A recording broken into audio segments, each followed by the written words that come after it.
देश का सबसे बड़ा राज्य राजस्थान, विभिन्न सांस्कृतिक रंगों से रंगा राजस्थान, स्वर्ण से चमकते रेत के धोरों वाला राजस्थान, खूबसूरत झीलों वाला राजस्थान, अपने शौर्य, बलिदान और स्वर्णिम इतिहास की कहानियों से पूरे विश्व को आकर्षित करना राजस्थान। जी हाँ, राजस्थान एक ऐसा भूभाग जहाँ के बारे में कहा जाता है कि यहाँ कोस कोस पर धोती बांधने का ढंग बदल जाता है, पगड़ी का रंग बदल जाता है। ऐसे बेहद विस्तृत प्रदेश को विकास के पथ पर पहुंचाना अपने आप में एक बहुत बड़ी चुनौती है, लेकिन जब नेतृत्व मजबूत हो और इरादे नेक हो तो कुछ भी असंभव नहीं। लगभग एक साल पहले सूबे की बागडोर संभालने वाले मुख्यमंत्री भजन लाल शर्मा के सामने भी इस कुर्सी पर बैठते ही सबसे बड़ी चुनौती यही थी कि किस प्रकार से ऐसी योजनाएं बनाई जाए कि सर्वोदय हो सके। जी हाँ, सर्वोदय यानी सबका उदय, सबका विकास। नए चुने हुए सूबे के मुखिया को ऐसी स्कीम्स को अमली जामा पहनाना था जो कि उनके ड्रीम्स को पूरा कर सके। हालांकि पिछले एक साल का अधिकांश हिस्सा लोकसभा चुनाव की रणनीति और उपचुनाव की तैयारी में बीता, लेकिन एक मंझे हुए कप्तान की तरह मुख्यमंत्री भजन लाल शर्मा ने चुनावों को भी संभाला और विकास की गति भी धीमी नहीं पड़ी थी। अपडेट इंडिया के इस विशेष कार्यक्रम सर्वोदय में हम आपको हमारे मिस्टर चीफ मिनिस्टर और उनकी टीम की बनाई गई हर उस योजना की जानकारी देंगे जो कि राजस्थान के हर नागरिक को जाननी बेहद जरूरी है। राजस्थान में भजन सरकार, एक साल यादगार। डबल इंजन सरकार, सबको मिले उपहार। 50% संकल्प पूरा, नहीं रहेगा काम अधूरा। राइजिंग राजस्थान, खुशहाल रहे युवा, महिला और किसान। एक साल बेमिसाल, सबका उदय और सबका विकास। 15 दिसंबर का दिन प्रदेश की बीजेपी सरकार के एक साल पूरे होने का मौका है, तो वहीं दिसंबर में होने वाले rising Rajasthan global investment summit पर सबकी नजरें जमी हैं। राइजिंग राजस्थान से भजन सरकार हर क्षेत्र में उद्योग लगाने में जुटी है। इस समिट में पहले प्रदेश में निवेश जुटाना सरकार की सर्वोच्च प्राथमिकता है। इस कड़ी में सीएम भजन लाल ने साउथ कोरिया, जापान, लंदन और जर्मनी की विदेश यात्राएं की।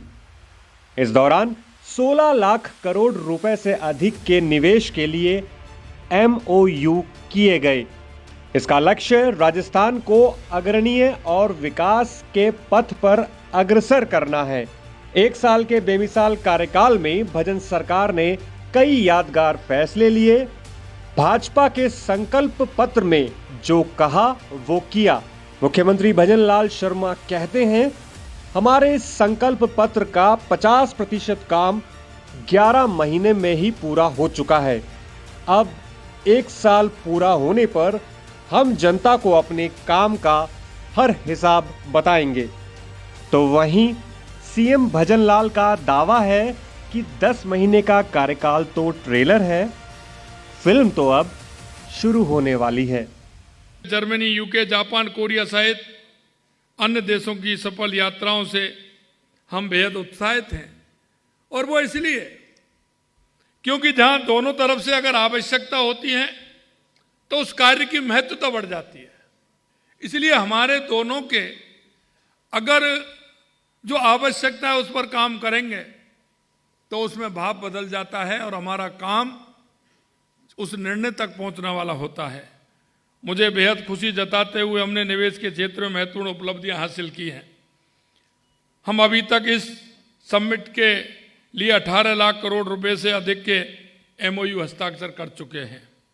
यह प्रसन्नता की बात है कि स्वास्थ्य क्षेत्र में निवेश के प्रति निवेशकों ने काफी रुचि दिखाई है, और मैं इसलिए कह सकता हूं कि जहां भी हम गए हैं वहां हमने देखा है, और किसी क्षेत्र में नहीं, लेकिन स्वास्थ्य के क्षेत्र में सभी उन कंट्रियों से मांग मिली और वो आने के लिए भी तैयार हैं और हमारे साथ साझा रूप से वो काम करने को तैयार हैं। यहाँ ये बताना भी जरूरी है कि भजनलाल सरकार ने शपथ लेने के समय साफ कहा था कि जो संकल्प लिए वो समय पर पूरे करेंगे। अब मुख्यमंत्री भजनलाल कहते हैं कि हमारी सरकार ने आते ही पेट्रोल डीजल सस्ता किया, साथ ही गरीबों को 450 रुपए में सिलेंडर दिया। सामाजिक सुरक्षा पेंशन बढ़ाई। यही नहीं, हमारी सरकार कांग्रेस के भ्रष्टाचार को उजागर करने का काम कर रही है। वो वादा 5 साल के लिए था, लेकिन 10 महीने के अंदर हमने 50% पूरा किया है, 50% संकल्प पत्र पूरा किया है। यहाँ ये भी जान लेते हैं कि आखिर विधानसभा चुनाव से पहले बीजेपी के घोषणा पत्र में कौन से खास ऐलान और वादे रहे। कांग्रेस राज में नीलाम किसानों की जमीन का मिलेगा उचित मुआवजा, बनाएंगे मुआवजा नीति। हर जिले में महिला थाना और पुलिस स्टेशन में महिला डेस्क की घोषणा। सभी प्रमुख शहरों में एंटी रोमियो स्क्वाड का गठन करेंगे। लाडो प्रोत्साहन योजना में बालिका के जन्म पर 2 लाख के सेविंग बॉन्ड से मिलेगी वित्तीय मदद। मुख्यमंत्री फ्री स्कूटी योजना में 12वीं पास करने वाली मेधावी छात्राओं को स्कूटी देने की योजना। लखपति दीदी योजना में 6 लाख से ज्यादा ग्रामीण महिलाओं को कौशल प्रशिक्षण देने का ऐलान। पीएम उज्ज्वल योजना में हर गरीब परिवार की महिलाओं को 450 रुपए में मिलेगा सिलेंडर। आर्थिक रूप से कमजोर परिवारों के छात्रों को मिलेगी यूनिफॉर्म। 1200 रुपए की वार्षिक सहायता देने का भी किया ऐलान।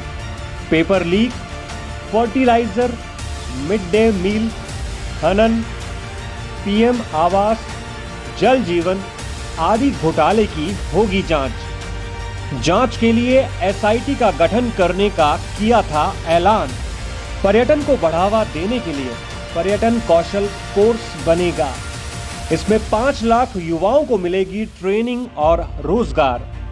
आईआईटी की तर्ज पर हर संभाग में राजस्थान इंस्टीट्यूट ऑफ टेक्नोलॉजी और Rajasthan institute of medical science खोले जाएंगे। प्रदेश में अगले 5 साल में 2.5 लाख बेरोजगारों को नौकरी देने का किया वादा। राज्य सरकार कहती है कि राजस्थान के लिए पानी की आवश्यकता थी, लेकिन ईआरसीपी को कांग्रेस ने लटकाने का काम किया। बीजेपी ने सरकार में आते ही 2 महीने में एमओयू किया और इसका जल्द ही शिलान्यास करने की तैयारी है। नहरी सिंचाई योजना का सबसे ज्यादा फायदा टोंक जिले को होगा, तो वहीं सरकार का कहना है कि किसानों से सुबह 8 से शाम 6 बजे तक बिजली देने का जो वादा किया वो भी पूरा हुआ है। तो वहीं सरकार ने किसान सम्मान निधि भी दी। बीजेपी की भजन सरकार ने युवाओं को नौकरी देने का वादा किया था। इस कड़ी में युवाओं को सरकारी और प्राइवेट सेक्टर में नौकरी देने जा रहे हैं। 90,000 की जगह कैबिनेट ने पास की है और 33,000 को नियुक्ति दी है। 60,000 चतुर्थ श्रेणी कर्मचारी के पद खाली थे। सरकार ने भर्ती कैलेंडर भी निकालते हुए जगह भी निकाली है। अब राज्य सरकार पहली वर्षगांठ पर रोजगार उत्सव मनाने की तैयारी में है। इसमें 7 विभागों के करीब 25,000 युवाओं को नियुक्तियां देने की योजना है। इसके साथ ही राज्य सरकार 48,593 चतुर्थ श्रेणी और इसके समकक्ष पदों और 3,170 वाहन चालकों की भर्ती शुरू करेगी। राजस्थान को अपराध मुक्त बनाने के मामले में मुख्यमंत्री ने कहा कि कन्हैयालाल हत्याकांड पर कांग्रेस चुप रही। हम कहते हैं कि अपराधी या तो राजस्थान में आएगा नहीं, आएगा तो जाएगा नहीं। हमने बड़े बड़े अपराधियों की नाक में नकेल डाली है। हेल्थ सेक्टर में सीएम ने कई घोषणाएं की। हेल्थ सेक्टर को बूस्टर डोज देते हुए मुख्यमंत्री आयुष्मान आरोग्य योजना का दायरा भी बढ़ाया। हेल्थ सेक्टर में बजट में 8.26% हिस्सा रखा गया है। सीएम ने स्वास्थ्य की प्राथमिकता को देखते हुए 27,660 करोड़ रुपए का प्रावधान किया है। सर्वोदय एक ऐसी श्रृंखला है जिसमें हम सरकार की हर उस योजना का जिक्र करेंगे जो आपके लिए बनाई गई है। ये योजनाएं धरातल पर पहुंचकर कितनी कारगर सिद्ध हो रही हैं, इनके क्रियान्वयन में क्या क्या समस्याएं आ रही है, इसके साथ साथ हम आपको ये भी बताएंगे कि इनका आम आदमी के जीवन पर क्या प्रभाव पड़ रहा है, जिससे कि आम आदमी और नीति नियंताओं के बीच एक ब्रिज, एक सेतु का निर्माण हो सके। सर्वोदय में आज इतना ही। देश और दुनिया की हर खबर से अपडेट रहने के लिए अपडेट इंडिया को सब्सक्राइब करना ना भूलें।